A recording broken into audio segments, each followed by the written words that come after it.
यहाँ एक विषय है जी। सीधी और सिंगरौली को स्मार्ट सिटीज़ बनाने की घोषणा की थी, तो स्मार्ट सिटी कहाँ पर है हम ढूंढ रहे हैं अभी। जनता तो चिल्ला रही है कि हमें प्रॉफिट मिल रहा है, हमें लाभ मिल रहा है। जनता नहीं चिल्ला रही जी। ये चिल्ला रहे हैं भारतीय जनता पार्टी के दलाल, जी।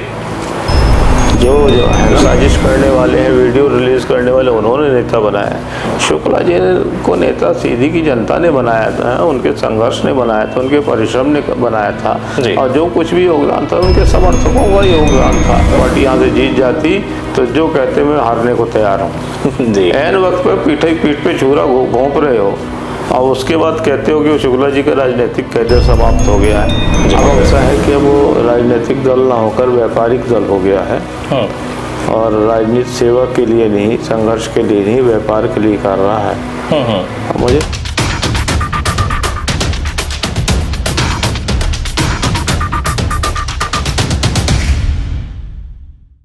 नमस्कार, मैं रवि कुमार आपके साथ और इस वक्त आप देख रहे हैं तरन न्यूज़ और खास खबरों के साथ हम आपके साथ और एक विशेष चर्चा जो आपको बता दें कि इस टाइम पर चुनाव का जो है माहौल बना हुआ है। 19 तारीख को जो है मतदान होने वाला है और ये मतदान दिवस के पहले लगातार चुनाव प्रचार प्रसार भी चल रहा है।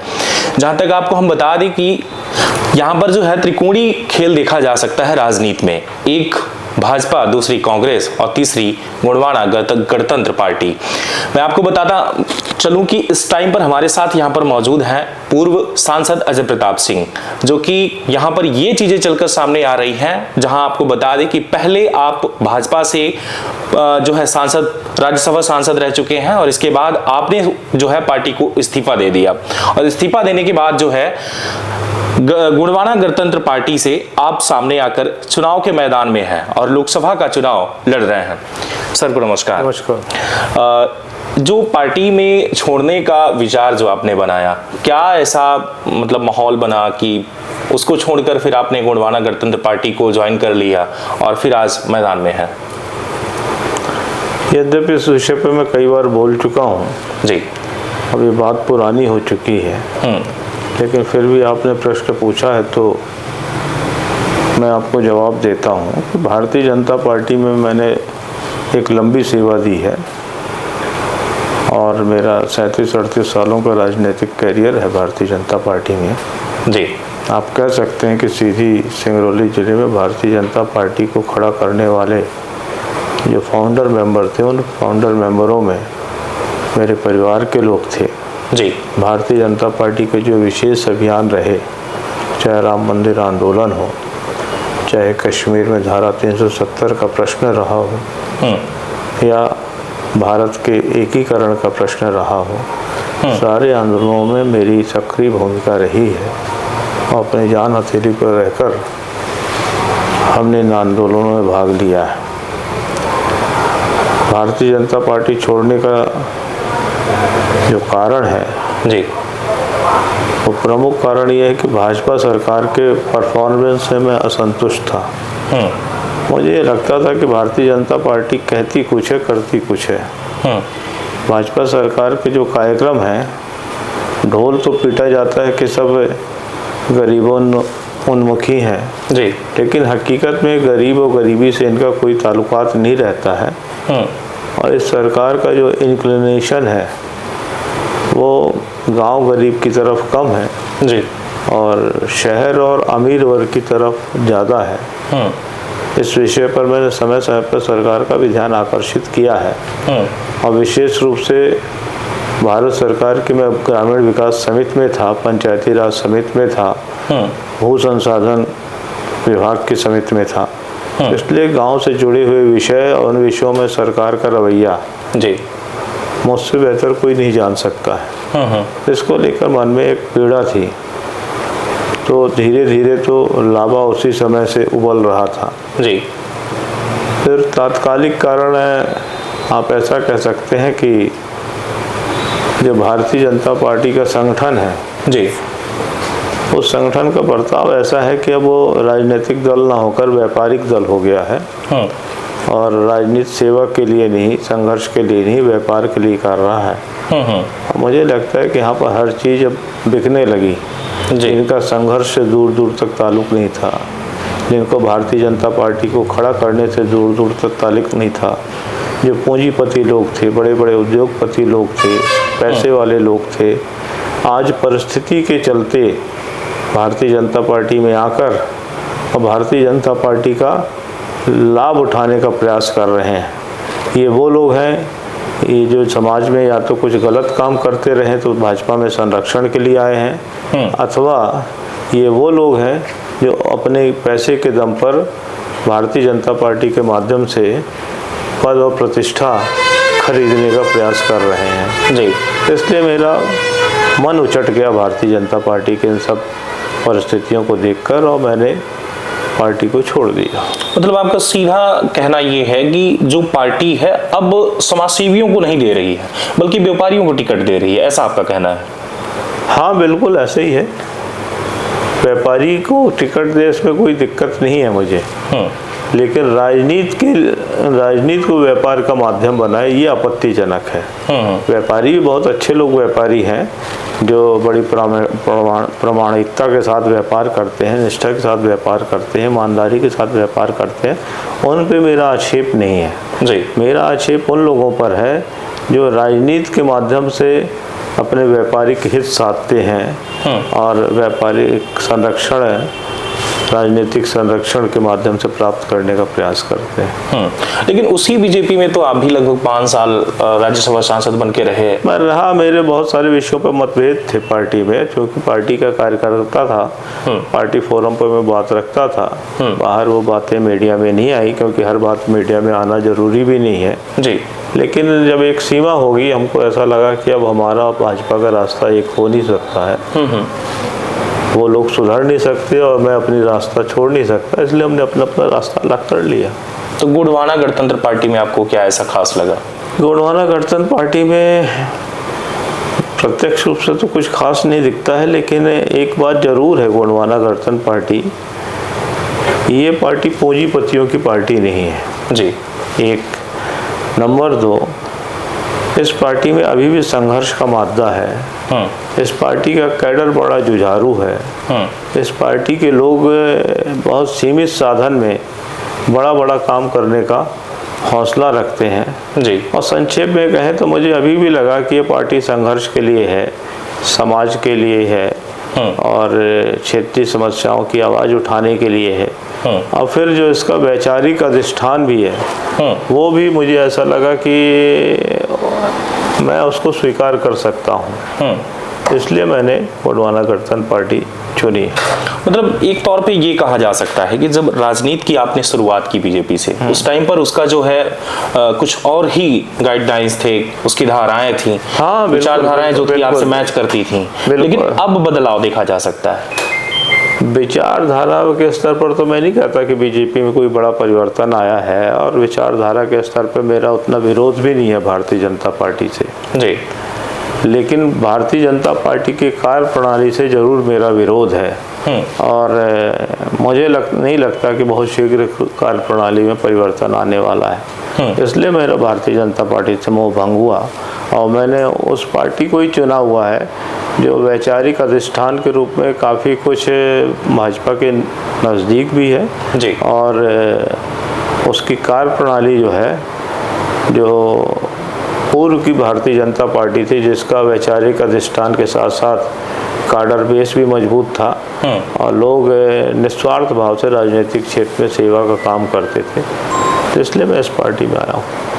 कांग्रेस से बहुत सारे लोग इस टाइम पर दल छोड़कर बीजेपी को ज्वाइन कर रहे हैं, उनके हिसाब से बीजेपी बहुत बेहतर है, तो क्या इसमें क्या कहा जा सकता है? क्या उनके ऊपर कोई दबाव है कि भाग जा रहे हैं, या फिर मतलब एक डर के कारण? अब ये तो उन्हीं से पूछे, लेकिन प्रथम दृष्टया कोई भी देख कर ही कह सकता है कि सारे के सारे लोग धमकी पर अथवा कुछ राजनीतिक संरक्षण पाने के लिए, अपना कुछ काला पीला छुपाने के लिए भाजपा में जा रहे हैं, और यदा कदा लोग कुछ राजनीतिक प्रतिष्ठा हासिल करने के लिए भी जा रहे हैं।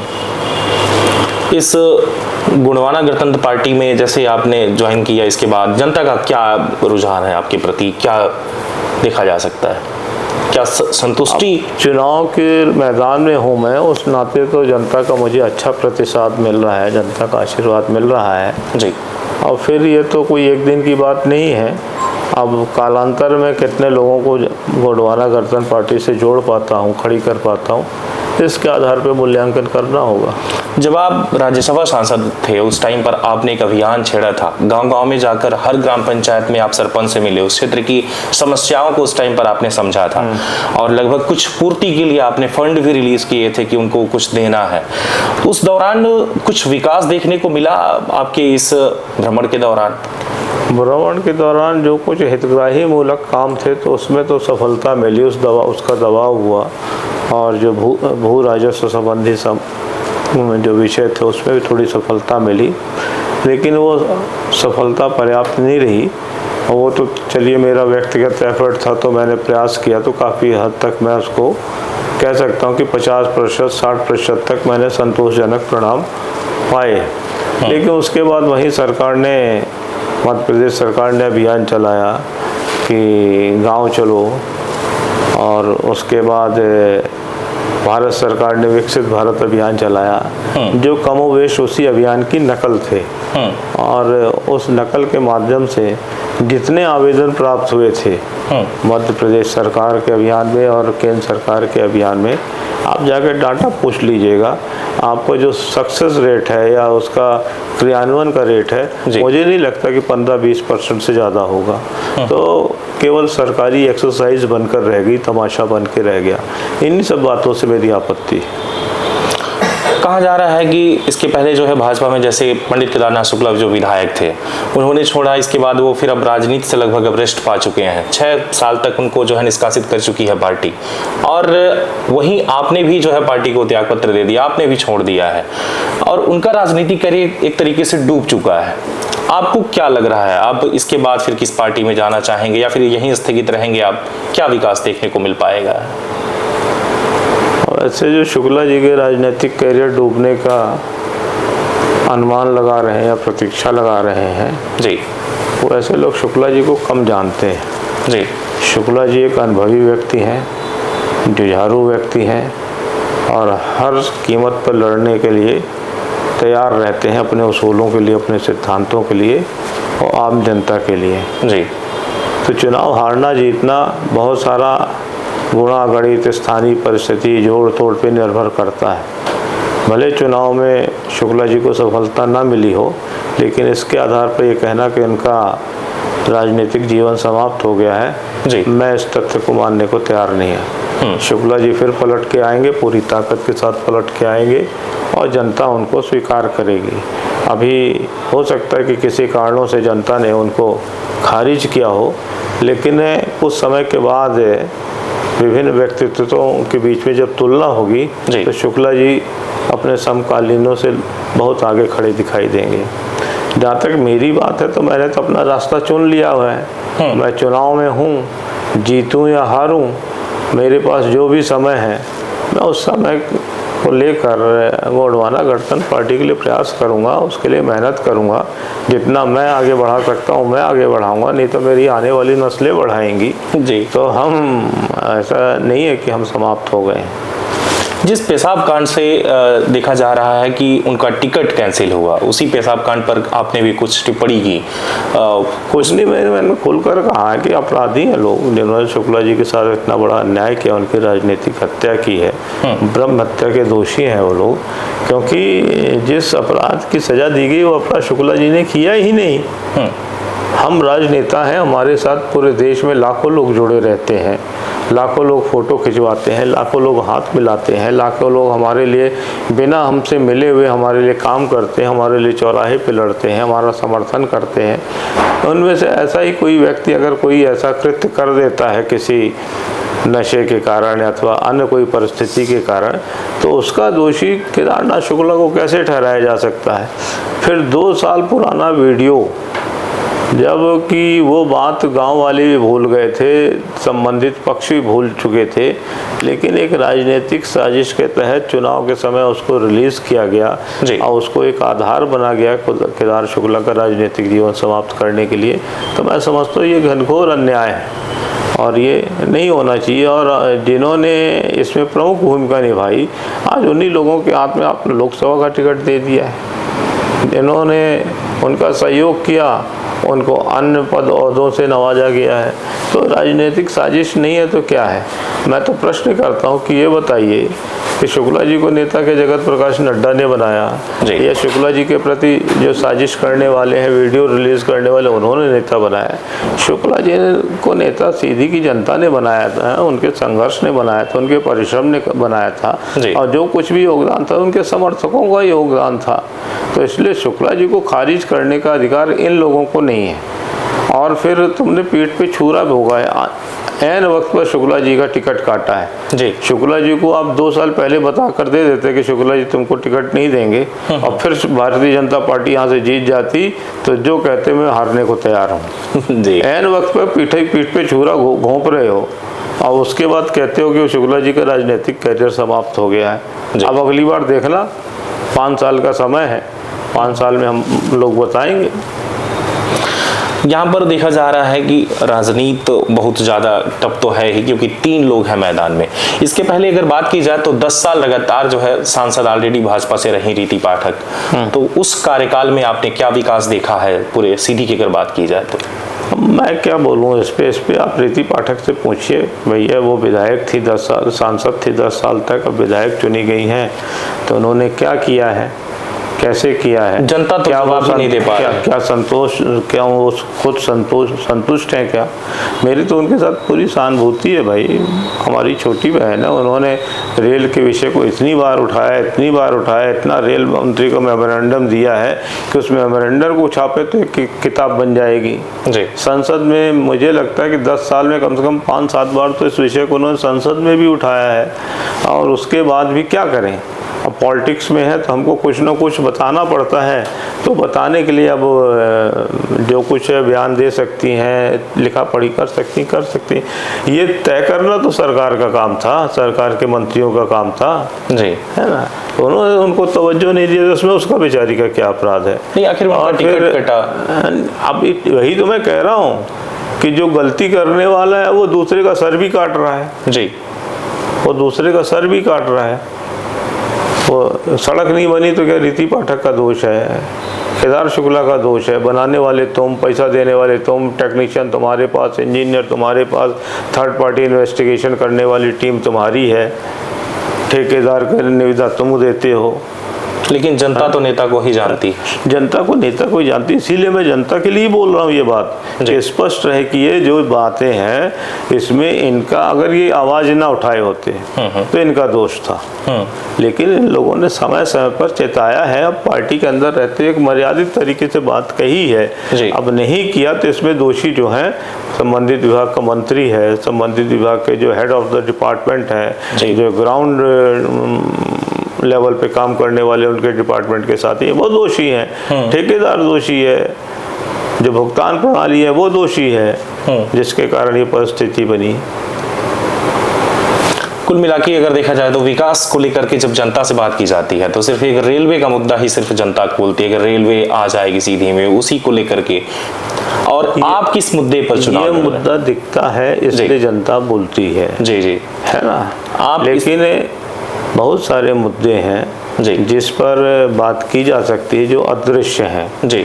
जैसे आप डीजल पेट्रोल पर मध्य प्रदेश में सर्वाधिक सेस लगता है, रोज जनता के जेब से जो 1 लीटर भी पेट्रोल बढ़ाता है तो 50 रुपए जाता है जी, लेकिन जनता को दिखता नहीं है, अदृश्य टैक्स है जी, तो इसलिए जनता शायद उस पर चर्चा नहीं करती है।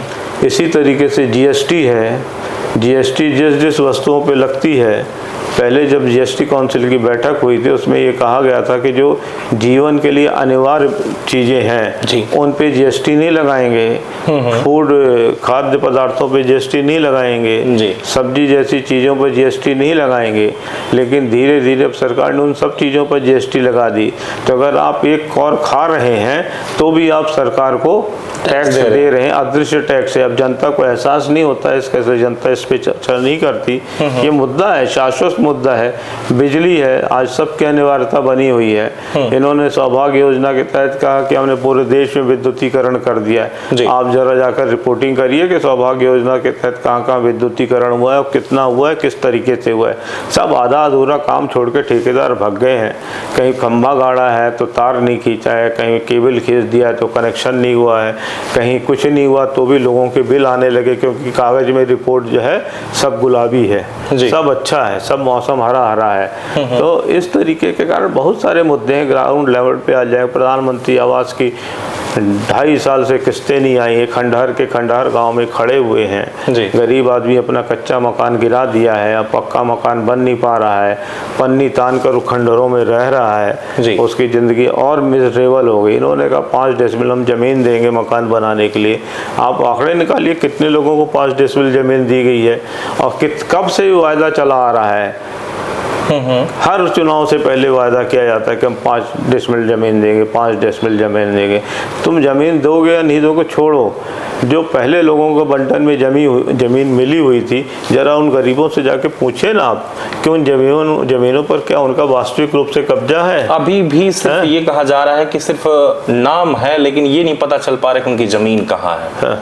ये सूची तो आ गई कि इनको मिल गई, लेकिन कहाँ पर जमीन है ये इस बात का कोई जिक्र ही नहीं किया जाता। बहुत भ्रष्टाचार है। स्वामित्व योजना चलाई कि तुमको भू अधिकार पत्र दे देंगे, कितने लोगों को बटा है? 20 लाख मतदाता है। आप जरा आंकड़ा निकालिए कि 20 लाख में कितने लोगों को इन्होंने बांटा है सीधी और सिंगरौली व्यवहारी जिले में। मेरा दावा है 5000 का आंकड़ा भी नहीं होगा जी, 5000 लोगों का भी आंकड़ा नहीं होगा। तो ये सब मुद्दे हैं, ग्राउंड लेवल के मुद्दे हैं, हकीकत में है। आपका आयुष्मान कार्ड को कहते हैं, जरा पूछो कितने आयुष्मान कार्ड बांटे हैं। आयुष्मान के जो लाभार्थी हैं 20 लाख मतदाता हैं, 20 लाख में से कितने लोगों को लाभ मिला है? 10% को भी मिला हो तो बताइए, 20% को भी मिला हो तो बताइए कि 1 लाख लाभार्थी भी निकल आए कि हाँ हमने आयुष्मान कार्ड से ये लाभ उठाया है। लेकिन जनता तो चिल्ला रही है कि हमें प्रॉफिट मिल रहा है, हमें लाभ मिल रहा है। जनता नहीं चिल्ला रही जी, ये चिल्ला रहे हैं भारतीय जनता पार्टी के दलाल जी, जो है ना, केवल चिल्ला रहे हैं, जनता के बीच में घुस नहीं रहे। जब घुसेंगे आप ना तो बताएंगे कि साहब हम आयुष्मान कार्ड लेके गए थे, अस्पताल वाले लेने से इनकार कर दिया जी। ये जो बताएंगे कि साहब हम लेके गए थे, लेकिन आयुष्मान कार्ड को लेकर अस्पताल वाले ने कहा कि हमारे यहाँ नहीं चलता है, हमारा अस्पताल इसके लिए डेजिग्नेट नहीं है जी। किसी अस्पताल जो डेजिग्नेट है उसमें मालूम चला कि वो बीमारी डेजिग्नेट नहीं है। हमारे जो भारतीय जनता पार्टी के प्रत्याशी हैं वो आयुष्मान कार्ड के कारण ही आज इतने मिलियनर बने हैं। आयुष्मान कार्ड उनके यहाँ डेजिग्नेट है। अब बताओ, पूछो कितने लोगों ने आयुष्मान कार्ड से उनके यहाँ इलाज कराया है? केवल सीधी जिले में एक ही अस्पताल डेजिग्नेट है जी, जो मिश्रा नर्सिंग होम है। तो यानी कि आयुष्मान कार्ड के जो लाभार्थी हैं, जो सरकारी अस्पताल में सेवा नहीं लेना चाहते हैं, वो सब उनके पास आए। और उनके पास आए तो कितने लोगों को लाभ मिला, कितने लोगों से लाभ से खुश हैं? मैं अधिक तो नहीं कहना चाहता। भारतीय जनता पार्टी के विधायक थे केदारनाथ शुक्ल, आयुष्मान कार्ड को लेकर जो घोटाला हुआ है सीधी जिले में, उसको लेकर उन्होंने विधानसभा में प्रश्न लगाया था। विधानसभा में उसका उत्तर है, उसका उत्तर है जी। इसलिए आप पता करिए इसको और फिर बताइए कि आयुष्मान कार्ड की योजना उनकी सीधी सिंगरौली के संदर्भ में कितनी लाभकारी है। जनता आपसे क्या उम्मीद करे? आप किन मुद्दों पर जो है तो चुनाव लड़ रहे हैं? मैंने अपना घोषणा पत्र जारी किया है जी। उस घोषणा पत्र में मैंने सामान्यतः सीधी सिंगरौली की जो बुनियादी समस्याएं हैं उन समस्याओं पर ही आवाज़ उठाई है। और रोड रेल के अतिरिक्त सोन घड़ियाल एक बड़ा विषय है, संजय टाइगर रिजर्व एक विषय है, जो सोलियारी कोल माइंस है वो एक विषय है, स्वच्छता अभियान एक विषय है जी। सीधी और सिंगरौली को स्मार्ट सिटीज़ बनाने की घोषणा की थी, तो स्मार्ट सिटी कहाँ पर है हम ढूंढ रहे हैं अभी, है ना, कुछ पता ही नहीं चल पा रहा है। हाँ, कि मेरी तो स्मार्ट के बारे में मेरी डेफिनेशन ही गड़बड़ा गई है कि किसको स्मार्ट कहते हैं, किसको स्मार्ट कहते हैं ना।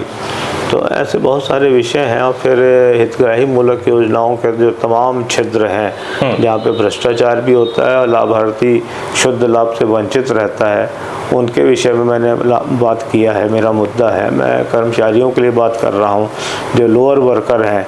एक तो उनसे सर्वाधिक काम लिया जाता है और फिर उनको वेतन के जो समूह है उसमें शामिल न करके मानदेय दिया जाता है जी। काम करने के लिए वो कर्मचारी हो जाते हैं और फिर जब वेतन की बात आती है तो कर्मचारी नहीं रहते।